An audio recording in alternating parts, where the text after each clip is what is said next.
Hello and welcome to A Course in Miracles TV program. On this show we're going to work with the lesson in the workbook, and the lesson is I am not the victim of the world I see. And before we get into that, I have invited a couple of special guests to perform on the show, and immediately to my left is Marcia Maget and her daughter Marisha Brown. So would you like to do your number? Great.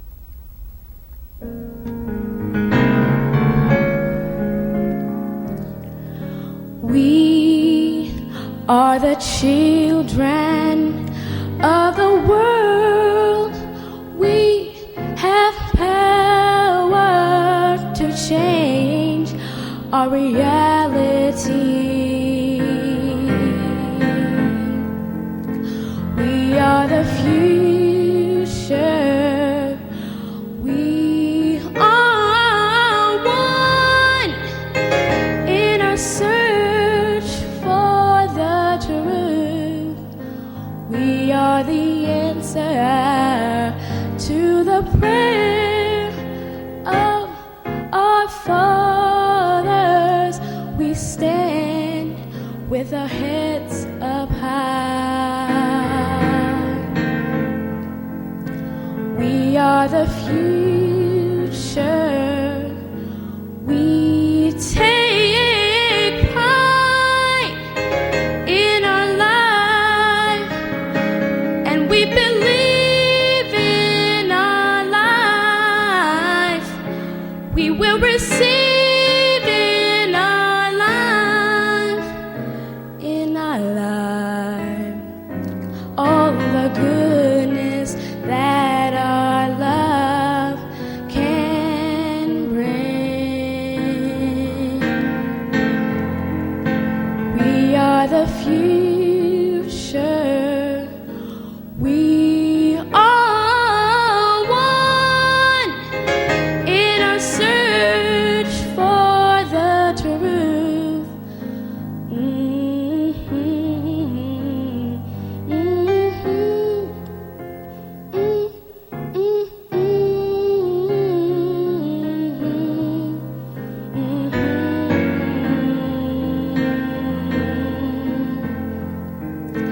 We are the future. We are one in our search for the truth. We are the answer to the prayer of our fathers. We stand with our heads up high. We will remember with our hearts. We are the children of the world.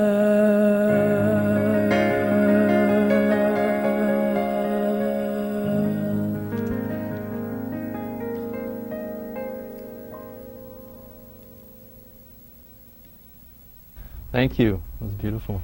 Thank you. So we're going to invite Marcia to join us and talk a little bit about, well, I guess there's three things we're going to kind of cover. We talked earlier. The lesson, also maybe a little bit about your writing that song, and maybe about music in general, just how music plays a part in our spiritual development, our spiritual lives.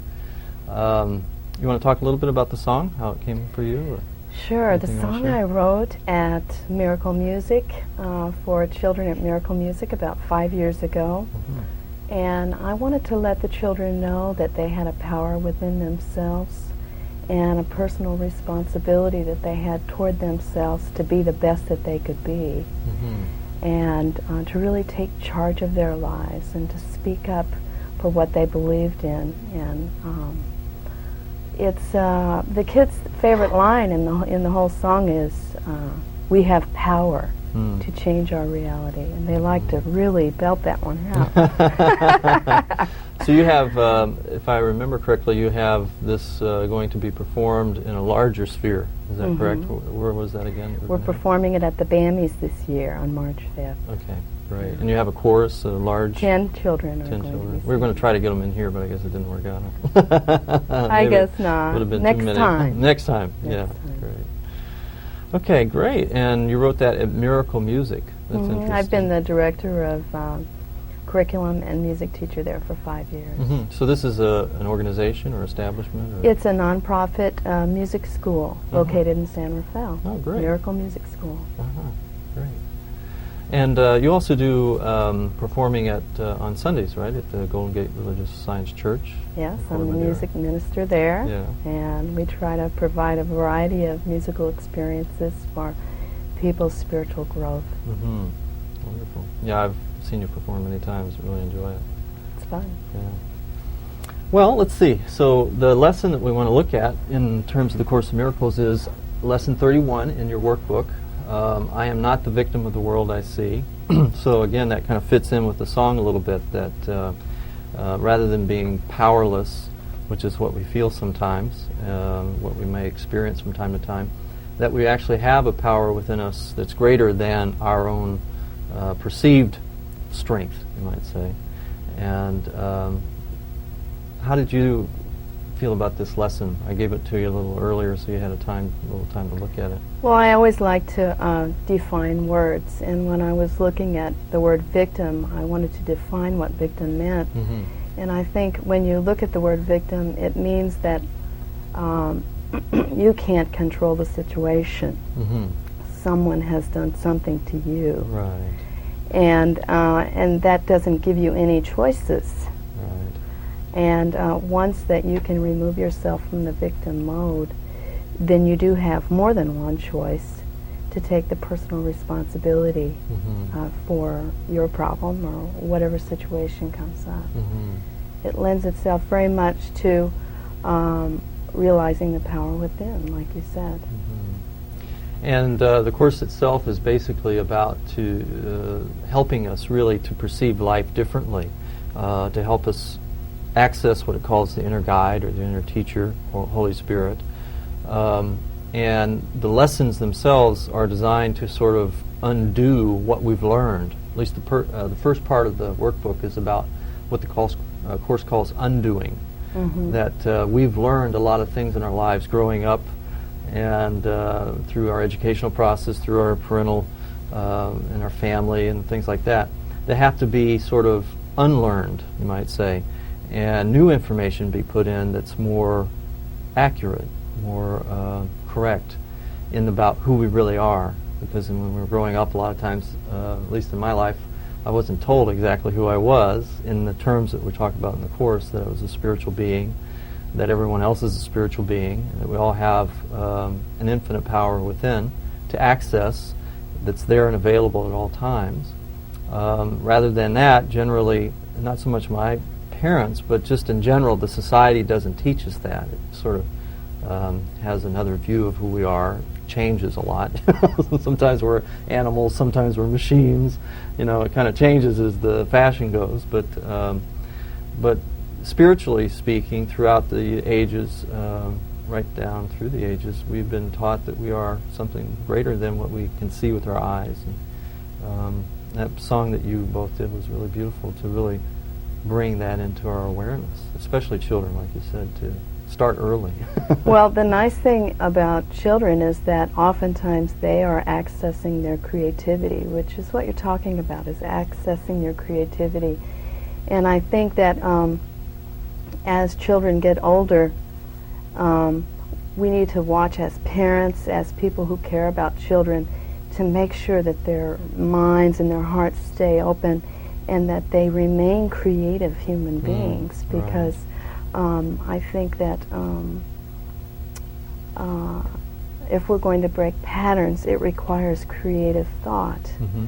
And children are so much already in that space of creativity. And anything we can do to break the barriers. Sometimes in the educational system, because we're working with groups of children, it takes more time to deal with creativity. because of just being able to control a group of children, but I think that there is certainly a way that you can work with creativity without it invading upon a disciplinary problem. But there's a fine line between having discipline and creativity. And sometimes I tell the kids that freedom is discipline, and they have to think about that a little bit. Freedom is discipline. So creativity then is sort of a natural to children before they're begin to get acculturated or programmed really in a certain way. Yeah. It's a natural for them, and then the tendency is to kind of take them out of that place. And spirituality is really at the root, the source of our creativity, isn't it? I think so, and I think sometimes when children daydream, that they should be encouraged to daydream because it's accessing the creativity. Yeah. And in music, it's that way. I think that I find myself, especially in music, in improvising, that I'm in sort of a daydream mode, accessing the creativity and sort of out of the linear kind of thing. Out of the linear, being willing to take a chance, being willing to make a mistake. I think that's how you access creativity, is to really take a chance. Yeah. And so we were going to talk a little bit about how music relates to our spiritual life, so that's sort of a perfect maybe example or lead into that conversation is when I sing, I know that it puts me in a very vulnerable feeling. I know that the Course tells us we're invulnerable, but it does feel like I'm vulnerable. I know when Mauricia was singing, I could just feel myself being in that position and how vulnerable I would feel putting myself out like that and the risk that we take in doing that. And at least that's how I see music being a part of my spiritual process. It's just putting myself in that vulnerable place. Well, yeah, that's true, and oftentimes that's exactly what we need, even though sometimes it's a little scary. I think that is a form of communication that definitely accesses our emotions, our mind, and our hearts, and it also accesses something physical. But it's a form of communication that can often be quite a release for people, especially if they can't express what it is they're feeling or thinking, because music goes a little bit beyond that, in that oftentimes there aren't words to express what it is that we feel. The Course uses music a lot, actually, as a metaphor. It talks about the song of heaven, the song of union, the song of liberation, things like that. And even before the Course became public, when Helen Schuckman, who scribed the Course, brought it through, there was another book that came, not a book particularly, but another scribing that came through, and it was called Notes on Sound. And it was very much about how sound is such an important part of our being, who we are. I mean, it may be even that we are really sound. Well, I've heard somewhere that we all resonate at different pitches, and that we tend to gather around people who are resonating at the same vibration as we are, and I think that vibration is definitely an expression of spirit. And in communicating with music, music is simply a vehicle to express spirit.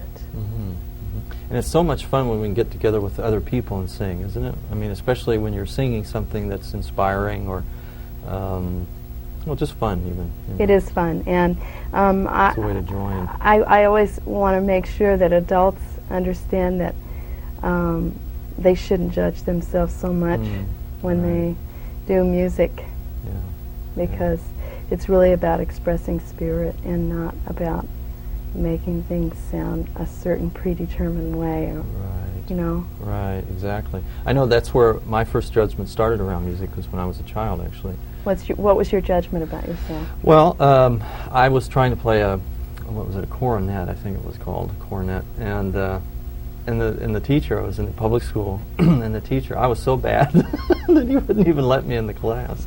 I mean, that's how I started my musical career. It was like being kicked out. not because I was a bad person. It was just that I just didn't get it. I couldn't get a note. I couldn't do anything. I wanted so bad to play this thing, but I just couldn't. I had block in it or something. I don't know what it was, but he wouldn't let me in the class anymore. And so I guess it was because I was getting behind or something. But that was my first musical instrument kind of experience, and that definitely set me back for a long time. I would hope that you wouldn't attach yourself to that perception your whole life. Well, I've had to work through that, still. I mean, it's not easy to pick up an instrument and start to play it or something like that, because I feel awkward with it a lot of times. But that's just my personal experience, and I think that, not everyone has that kind of experience, but that definitely can put a damper on your enthusiasm. Yeah, I would hope that people would look at music as a way that enhances all aspects of their life, so that it's not just an end in itself, but a way to be able to work with special occasions, early morning music, music to celebrate different aspects of your life, and kind of like the very early tribes, when they use music as an aspect of every part of their life. It's such a comprehensive language that I would like to see people use it more often.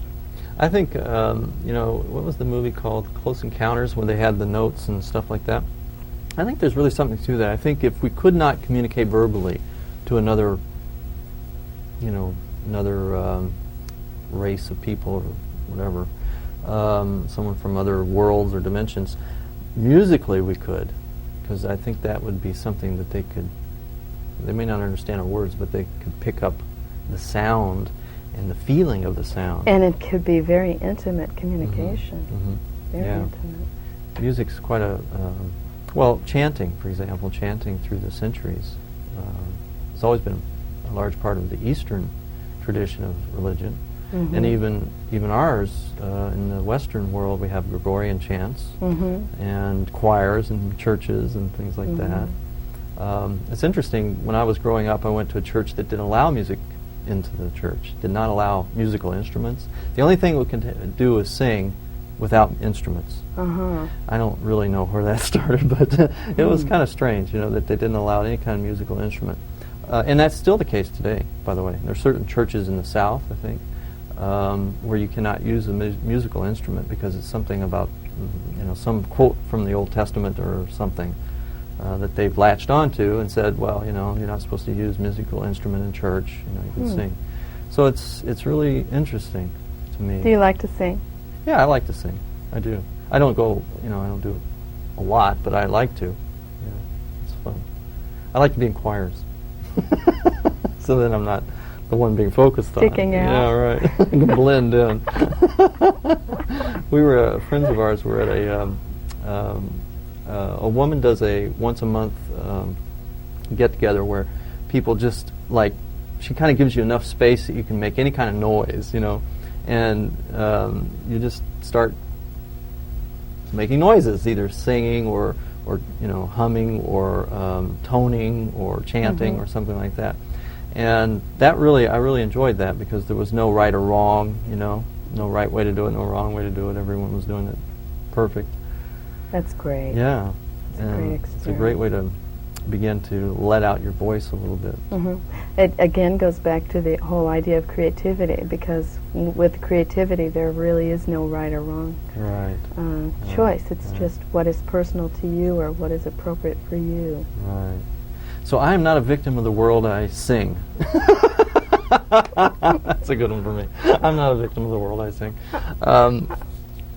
Okay, let's get back to that one for a second. I'm not a victim. Well, the course, Marcia, I know that you're a student of Science of Mind, and I know that you've read and worked with the course as well. My understanding of the course is that we're not victims, because in victimhood, there has to be something outside of us, like you were saying earlier. There has to be like someone over here or something over here doing it to me over here. So there's a sense of separation. So that's really one of the approaches of the course, is to teach us there is no Well, first of all, the body is not really who we are, and that there's no one really outside of us, that we are one, however you want to put it, one being, one, of course, calls it one self or one Son of God, that we're all the Son of God. And so there's no victimhood in that experience, because there's no one doing it to anybody else in that sense of duality. And I think in music in particular, well, speak from this experience that you have. When you're in church on Sundays doing your musical thing, and you're really in it and feeling good and all that, what's your experience? What are you feeling? Well, I feel the energy of all the people that are there. Uh-huh. And I'm very influenced by the energy of the group, and it always feels different. Uh-huh. I am influenced by the artist who I'm accompanying. I'm influenced by the message, and I try to tune up to that energy so that it reflects back to them what they're reflecting to me. I see. Uh-huh. And so it's sort of engagement. You're very, engaged yes, with the audience and the group outside. Support, yeah, Right. support. And I feel different things at different times at the service. The beginning is interesting because the energy at the Golden Gate Church is very social and talkative in the beginning, so it always feels very celebratory in the beginning, but then we move from that feeling to a more meditative feeling. And music a lot of times plays a part in that. yeah, we try to really kind of stay in tune with the feeling of the whole service so that the music reflects the different feelings that we go through throughout the service. Mm-hmm. Well, you're going to have another opportunity right now to share some of your music with us. And, Great. Well, this one is called Quiet Mind, and I think it's a good song to perform because when we're in our quiet mind, we're in our spiritual state. Exactly. Great. Good. So, Marcia Maget. And we encourage you to exercise your musical abilities and stretch yourself in that department as well, along with us.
And thank you for joining us. Thank you, Marisha, for your performance. And we invite you back next week at the same time, same station.